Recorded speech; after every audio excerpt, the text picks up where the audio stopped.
Hi, this is Deb from Pixel Ladies, and I just wanted to give you a quick demonstration of the Perspective Crop tool. If you go to the toolbar under the Modify section, you'll see the crop icon.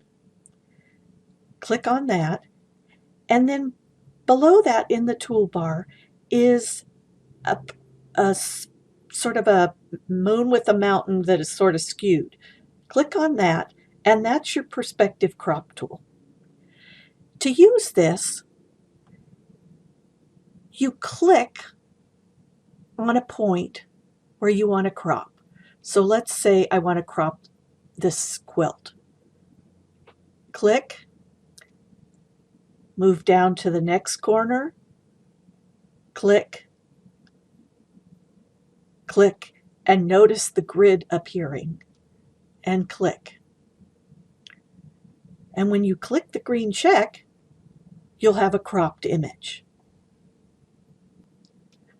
When you have an image with people, sometimes using the Perspective Crop tool doesn't work so well. I'm going to use it on this image. How I start is I look at the image and I create imaginary lines. See the light bar up here? That should probably be straight, horizontal. And then this line, the frame of the window, should probably be vertical. And then I'm looking at the base of the wall, and that area would be horizontal, and this beam here would probably be vertical. So let's give it a try. Get your Perspective Crop tool.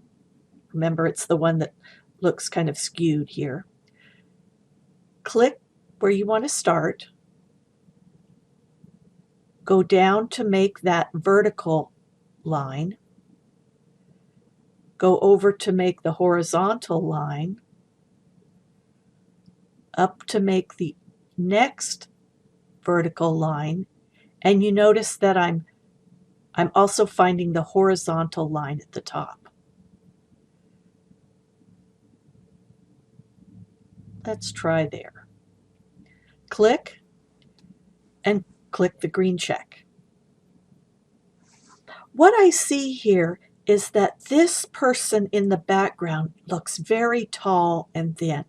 I'm not sure if that person is really tall and thin, or if she shouldn't really be that tall.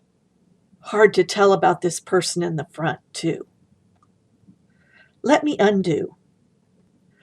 Sometimes you can get really distorted results.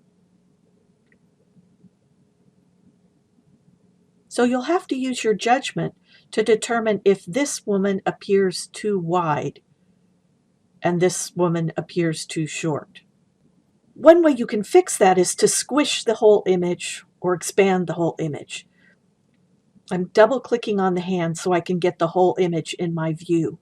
And then I'm going to double-click on the background layer, and it's going to change it into a regular layer called Layer 0. Click OK. And then you can get your Move tool if you want and squish the image until you think it's correct. Click on the green check, and then you can just use your regular crop tool to crop off the excess.